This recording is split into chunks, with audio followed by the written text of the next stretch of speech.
Explain like I'm five. How do casino dealers know when somebody is counting cards? The obvious signs are wildly fluctuating bets and winning a lot. But with six-deck blackjack and early reshuffles, card counting advantages are greatly diminished, since it doesn't allow the count to get too high or too low. Casinos don't care if you count. Most people won't do it right. But if you start winning too much, then they'll ask you to try another game. This is a great explanation. Counting cards isn't the problem. Winning too much is the problem. Yep, this is the thing.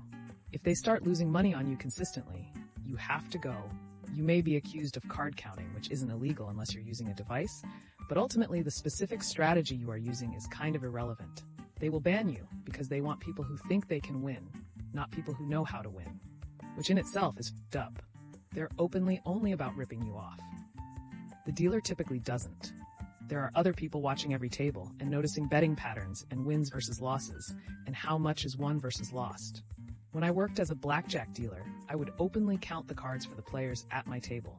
My bosses thought it was funny, and some of the players appreciated it, which earned some extra tips. Our tips were pooled, so didn't all go to me, unfortunately.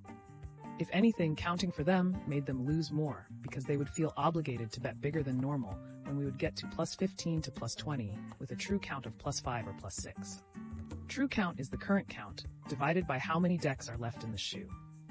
We used an 8-deck shoe, and we were supposed to cut them 2.5 or 3 decks in, but I would usually cut 2 decks in so we would get more hands and it would help the players. I tried to give as much of an edge to my players, and it actually causes them to lose even more due to their bad play. I worked at a Harrah's and never heard of anyone caring about card counting. Plus, most people play so badly that even accurate counting wouldn't be able to save them. We allowed people to use the basic strategy chart and even sold it at the gift shop for like $6, but only maybe 1 out of 100 players I dealt to played proper strategy. Teldar, the casino I dealt at, didn't care at all about card counting and let me openly count the cards for my players, and they still would rarely win. Explain like I'm 5. How is the United States able to give billions to other countries when we are trillions in debt, and how does it get approved? Particularly in recent news, Ukraine, a huge portion of the dollar amount is in the form of military aid. Say we give them $101 million vehicles. That's $100 million of aid, even though no money has changed hands. A lot of it is also stockpiled weaponry that is no longer considered good enough to be frontline use by the US military, so is earmarked for foreign sale or aid. We gave Ukraine a handful of HIMARS, low double digits, and they are all over the news, but use the older and shorter range rockets, for the most part. Meanwhile, the US has over 1,000 of those same units in inventory, with rockets that far outperform what we gave. They are like hand-me-downs for the poorer kid next door that explode. Some aid is purely monetary, but usually comes with agreements. We will give you this if you stop doing that, etc. Most of it is voted on and in budgets, just like any other government expenditure. This was insightful. I didn't realize we had a hand-me-down system. It's more like an arms-me-down system. 90% of the money given to Ukraine stays within the United States.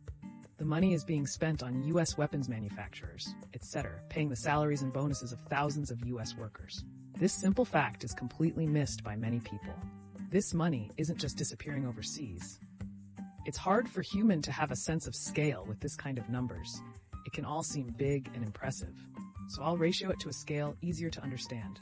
The U.S. budget is $610 billion, while U.S. debt is $34.47 trillion.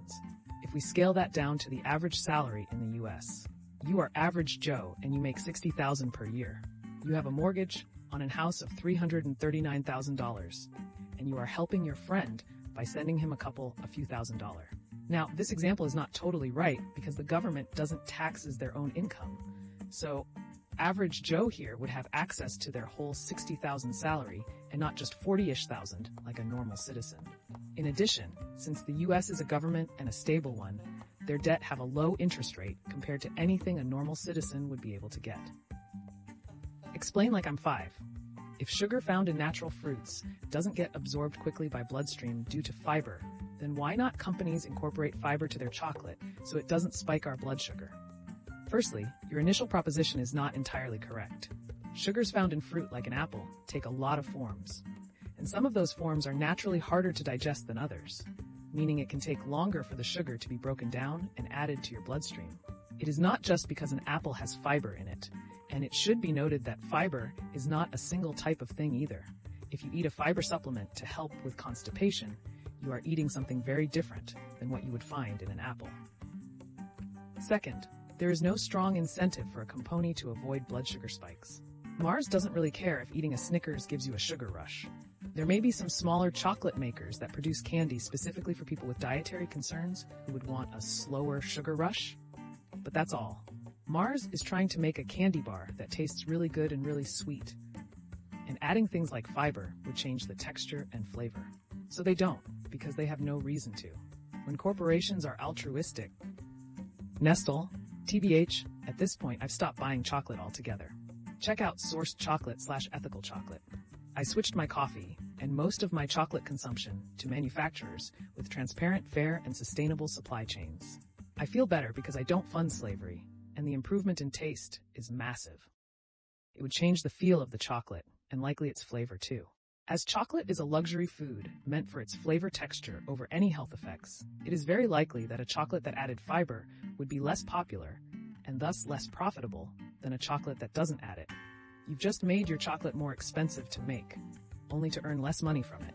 There's a good chance it would also mess up the production, but I don't know enough about chocolate chemistry to say one way or another. There are lots of companies that do that. Fiber One is the most well-known. People generally don't think those bars taste as good as regular chocolate bars. The exact idea you're describing was patented in 2009 by a company that doesn't appear to exist. The only data I can find on it lists Daniel, the same guy on the patent, as the director and president, and the listed address for the company is a house in Houston. The Fadi Aramuni listed on the patent seems to be this guy who does weird food experiments at Kansas State, so maybe send Dr. Aramuni an email to find out what happened with their fiber-enriched chocolate bars idea, I guess. Explain Like I'm Five, I saw a post on Instagram saying sonoluminescence. If you collapse an underwater bubble with a sound wave, light is produced, and nobody knows why. Is this true? First off, good on you for being skeptical of this kind of post. Most "we don't know" posts like that are rubbish at best. The real quick answer to your question is that it's true-ish. We know part of what is going on. The Wikipedia page on sonoluminescence goes into more detail, but the TLDR is we know there are extreme temperatures within the bubble as it collapses, which heat up the gases within, which then causes the light. How that heat is generated is the part that isn't understood, and there are a number of theories as to how, but as you can imagine, it's a bit tricky to study. Makes me think about how cool, but simply you can create light by moving your toes in your sheets if there is static. Can't really harness that energy, and is crazy to see happening in your bed, but when explained, is not that amazing, and also makes sense. Take some clear Scotch tape into a dark room. It'll make sparks when you pull it off the roll. Fun fact, if you do that in a vacuum, those sparks put off light in the X-ray wavelength, enough to even take X-ray photos. It's true to the extent that we don't know for sure why it happens, but it's not as sensational as the title would suggest, as we have quite a few solid hypotheses. The leading theories are well explained in the Wikipedia article, en.wikipedia.org's Wikix Mechanoluminescence. Worth noting that this is not some sort of unexplainable cosmic secret. It's just an odd, uncommon phenomenon that has little practical use, so nobody is really devoting much resources to studying it. If for some reason we really needed to know, we could very likely figure it out real fast. That's cool and all, but actually, did you know bees shouldn't be able to fly? I actually did a project on this in engineering school. I can personally vouch that this exists, and I have done this. The easiest way to approach is that you need to remember that water being liquid or vapor is highly pressure dependent. We started learning about sonoluminescence as a byproduct of something called cavitation. Cavitation is a process in which a boat's propeller spins super quickly and creates a pressure imbalance on either side of the blades of the propeller. On the low pressure side, water vapor can form bubbles, which then get crushed by the high pressure against the propeller, damaging it. It was a major problem with early motorized shipping. Anywho, in sonoluminescence, you have a flask of water that's a perfect sphere, and you pump in very loud sound of a specific tone to basically make the flask hum like making a glass sing by rubbing your finger around the top. If you introduce a small bubble into the flask and your humming is perfect, the bubble will be grabbed by the sound waves in the water and pulled to the center of the flask. Tune it just right, and the bubble will expand and collapse super quickly and will start to glow with faint blue light. It's pretty f***ing awesome to see. Well, that's another episode of Explain Like I'm 5 in the books. I really appreciate all of you who made it this far into the video. Of course, if you enjoyed this video, it would really help the channel out a lot if you gave the video a thumbs up, subscribe, or leave a comment down below. I hope that you enjoyed it, and I'll see you next time.